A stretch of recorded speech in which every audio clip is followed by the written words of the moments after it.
Have you ever had the feeling it's so good to finally meet you?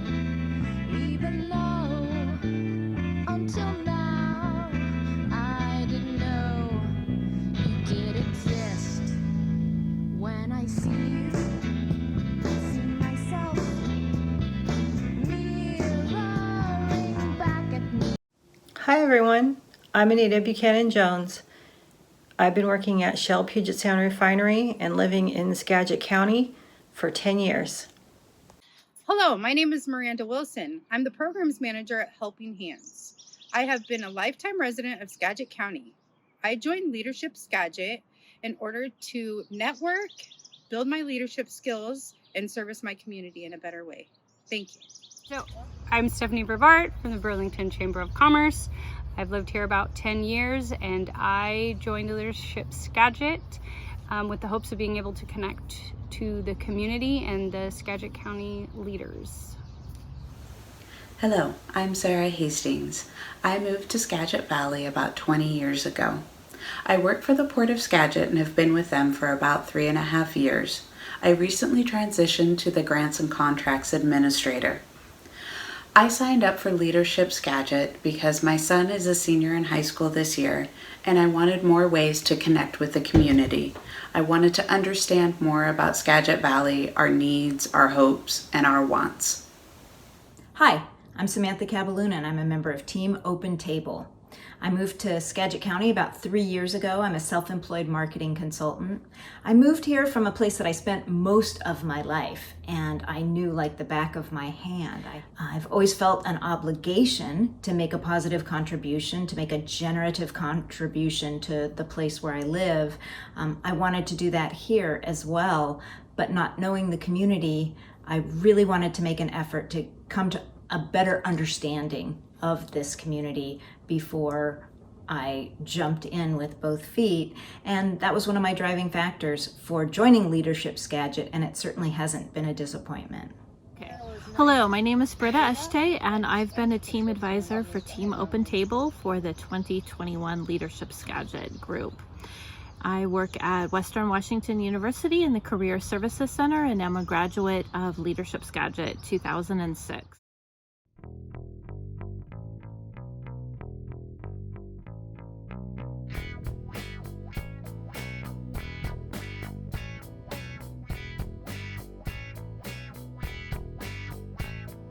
Come, my children, come with me.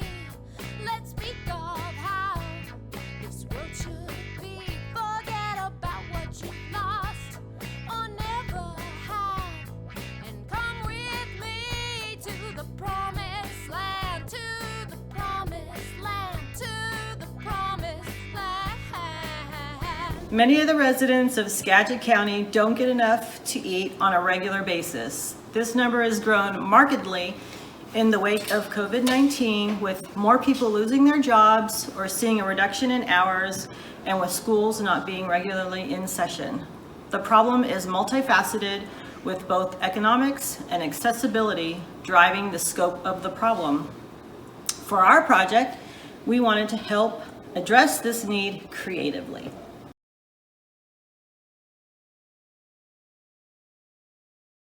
So we knew we wanted to partner with Helping Hands Food Bank.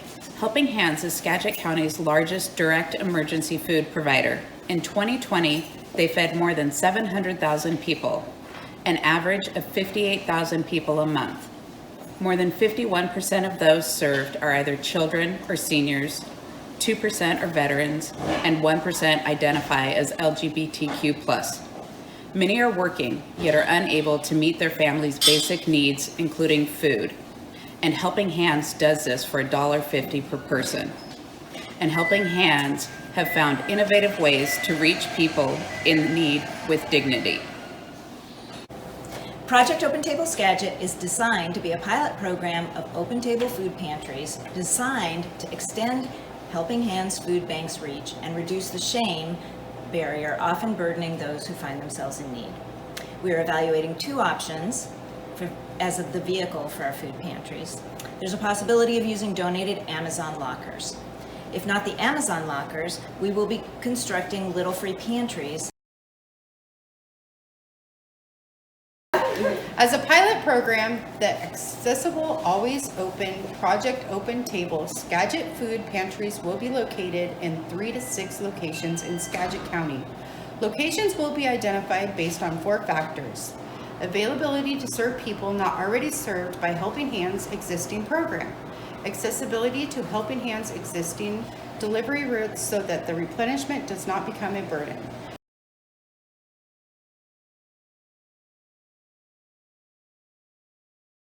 Success metrics will be developed in advance of project launch in collaboration with Helping Hands Food Bank so that we have clear guidance for program evaluation at the conclusion of the pilot.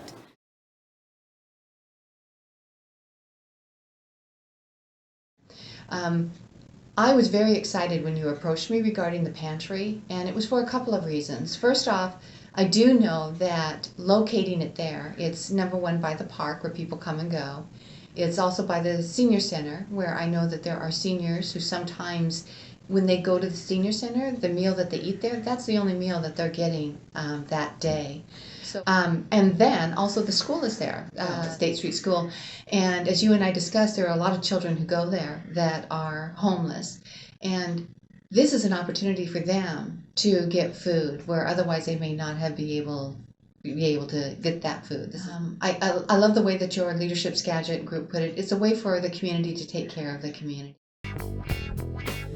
Talking heads do battle for your mind. Will you think for yourself?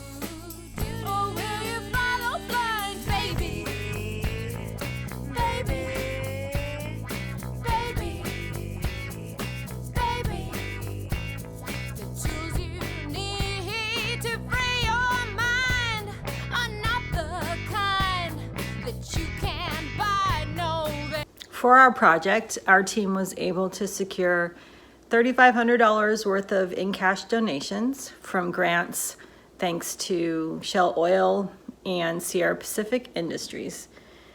We also received approximately $600 of in-kind donations, materials received from E&E Lumber in Cedar-Woolley, and materials from Captain's Ace Hardware in Mount Vernon. My name's Dave Mercer, manager here at E&E Lumber in Cedar-Woolley. We've decided to help the Helping Hands Food Bank with their project. Just feel that anything that they're doing for our community is a great value, and we hope we can support them in the years coming forward. And anything we can do to help our community and give back, we always try to do.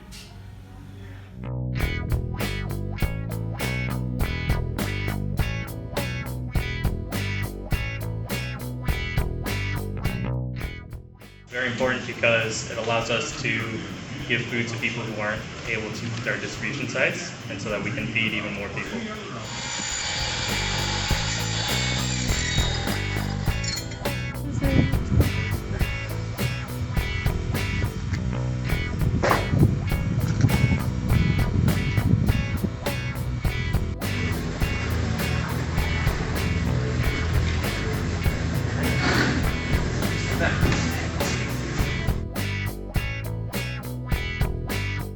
Hi, my name is Rebecca. I'm the Executive Director here at Helping Hands Solutions Center, and I think it's important to have these pantries to bring the food to the people that really need it. I know the goal is to have information so we can really connect with them, and they may need food right now today, but hopefully for long term we can help their long-term needs.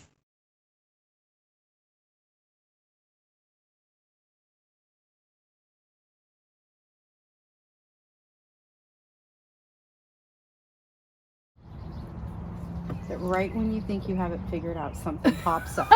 Isn't that the truth? That's what I got from it. Well, and I think one of the biggest things that you said at one of our meetings was that sometimes the simplest answer is the answer. Yeah. Yeah. It took us a long time to get there, but we made it back to the simplest answer. Yeah. But I liked how we did kind of have this big, huge, grandiose idea, right? And none of us really wanted to let it go, so we did keep looking at it. Yeah. But then we also stopped and went, okay, that really might not work. So we started down the sensible path, but still kind of kept going for that, just to see if we couldn't make it work. So And what are the other, I mean, I think at the same time, we didn't have all our eggs in that basket either, because we were looking at what could some other options potentially be if the big thing didn't work. Happen. Mm-hmm. Yeah. And I mean, in the end, I'm very happy with the way it turned out, because it truly is a local project now. You know, with how it was supposed to go in the beginning. Yeah. That wouldn't have been as local. And I like the community involvement. I was not surprised at all how many came up and said, yes, bring a pantry, bring it here. Mm-hmm. So that was really interesting to see all the different libraries and everything. And as I was going through that process, I actually had other people say, well, why don't you put it over here at the homeless shelter, or why don't you put it over here? What about that? And it's like, first let's start off where we're at, the ones we have, and then we can see about expanding to those other areas. Yeah. Where it will be beneficial. Yeah. I think something else I really gained from all of this is that I have seen things that I think are issues in the community, but that there were so many other people that were like, you're right, that really is an issue. And it's like, oh good, I thought it was just something I was seeing, right? That maybe I was wrong. And so, sometimes if you speak up, great things can happen from it. Yes. Well, and we came to such a great consensus. I mean, we all, from the beginning, were just able to sit down and talk. And that was really nice, too. And I think it was really, I love the fact that we were all women. I don't know that, I don't know if there's been any other all-women teams. Yeah. And it was kind of cool. It was kind of like, oh, wait, we can do this. We don't need any men. We did pretty good. I mean, we fell into line with each other. We communicated well. We supported each other, and didn't take it all too seriously, but took it seriously. Yeah. I think given that we, for the most part, did not meet in person, we were able to really coordinate tasks and duties and, across the ether. Yeah, right. Well, but we were also able to look at our strengths. Yeah. And all of us step outside of those and push ourselves in areas as well. Yeah. So we didn't just do what we were comfortable doing, but we were able to look as a team and, okay, let's mix it up, and did great, like you said, assigning tasks to everyone and everyone getting those done. Yep. Voluntold Stephanie. Voluntold. That's what I told you guys to do. Voluntold me everything. And I'll give me my list. Check it. It worked. Come, my children.